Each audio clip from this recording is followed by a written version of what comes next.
The amount? $1.776 billion. A symbolic nod, of course, to the adoption of the Declaration of Independence. By the way, it is possible the money that's in that fund could be tapped by January 6th rioters. This is reimbursing people that were horribly treated. It's anti-weaponization. They've been weaponized. They've been, in some cases, imprisoned wrongly. They paid legal fees that they didn't have. They've gone bankrupt. Their lives have been destroyed. And they turn out to be right. Now, the DOJ says anyone with a claim can file for an apology and a monetary settlement. The settlement says there are no partisan requirements. A group of 5 people will gatekeep the money, and the Attorney General will pick them. In this case, that's Todd Blanche, Trump's former personal lawyer. But the president will have the ultimate power to fire any of the gatekeepers. The DOJ claims Trump himself will not receive any payments, but he will get a formal apology. We've got a lot of folks at the table, and this is going to be hot sauce, I can tell already, with the size and the arm cross. And so we're going to start with you, Ms. Ana Navarro. Is this a slush fund to appease his buddies, or is there something that is legitimate going on here? And the other part you forgot to mention is that there's going to be no transparency, according to them. That they're not going, right, that they're not going to know. We, the taxpayer who are paying for this, are not going to know who this is going to. This is so bad. It is so bad. It's so bad prima facie. It's just bad on its face. But then when you put it in context, in the fact that Americans can't afford gas, Americans can't afford groceries, farmers are going bankrupt all over this country. We are in the middle of a war that's now cost $50 billion. He wants $1.5 billion for a ballroom. He wants hundreds of millions of dollars for an arch. He wants $15 million to paint the reflecting pool. And then you put on top of that now a $1.7 billion slush fund to pay his supporters and the people who feel victimized. I mean, I'm so old. I remember when most Republicans used to balk and be shocked and outraged by the idea of reparations to people who suffered slavery. But we're going to be giving money to January 6th insurrectionists. That part's okay. Yeah, it's disgusting. Scott, is this reparations?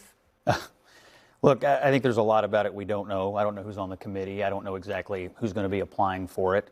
The people that Trump approves. Well, they say anybody can apply for it, and, I don't think... Okay, I'll apply for it. You think I'll get it? Have you ever been unfairly targeted by the Department of Justice? I have been unfairly targeted by this administration, yeah. Have you been unfairly prosecuted by the Department of Justice? Are those the people that are going to be in this So the answer is no, you haven't. So the issue is, the question is, has anyone in the history of the United States ever been unfairly targeted by the Department of Justice? Of course they have, and there ought to be, just at a top line, a way for people to seek recourse if they have been unfairly targeted. That having been said, this all started by the fact that Donald Trump had his tax returns unfairly and illegally leaked by the IRS. That's where all this started, and he was initially seeking damages for that, which he has given up. He'll receive no money, as I understand it, and now it has morphed into this idea that there have been people that have been unfairly targeted. All of this makes me a little uncomfortable because it's a lot of money and it didn't go through the U.S. Congress. That's number one. Number two, I don't want to see a president necessarily handpicking people to get payments where he could be accused of just picking people out who are political allies. But do I want a world where if you've been unfairly targeted by the federal government and it was truly unfair and you truly had something done to you that should not have been done, do I think people should be able to seek recourse for that? Absolutely I do, because I think it probably happens. And not on a partisan basis, but it probably happens all the time. And I think people ought to be able to seek some sort of damages if they've been unfairly targeted by the department or by the federal government. Does that mean like James Comey or just right? James? I mean, I guess the question is, you've got this. The overarching thing that has people really riled is the January 6th rioters, some of whom pled guilty. I was in one of the trials for the Proud Boys and for the Oath Keepers, and I watched the whole thing, and I watched it play out, and it played out as any trial would play out.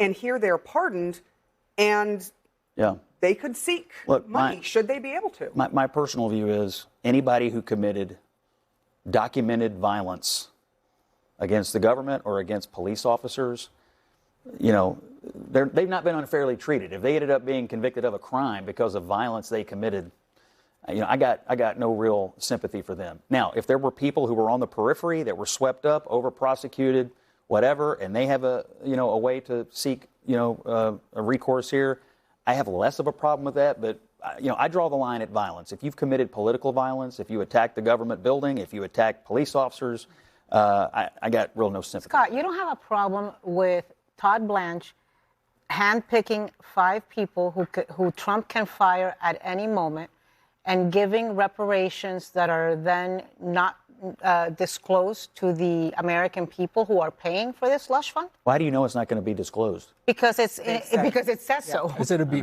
public in whole or in part? I mean, kind of like, like I have an issue with the... So wait, it is going to be public? Public in whole or in part. So this is not parts that there are parts that they could redact, is what you say, not disclose. You mean but like the it's not Epstein private from the jump. I think that's a great example. Look, I'll just I have an issue with the congressional slush fund that has paid out. I agree with you. That's all done in sexual secret. claims with our taxpayer That's all funds, done and in we secret. don't know I it. agree. Right. And that should be transparent. It is shameful that it's not. It is ridiculous that we are even considering this in any way a right thing to do. Look, I think transparency is important, and I'll yes, but I do think partisanship aside, politics aside, people are often, will be treated unfairly by the federal government and the Department of Justice. There were certainly people during the Biden years, pro-lifers sitting, praying quietly on sidewalks.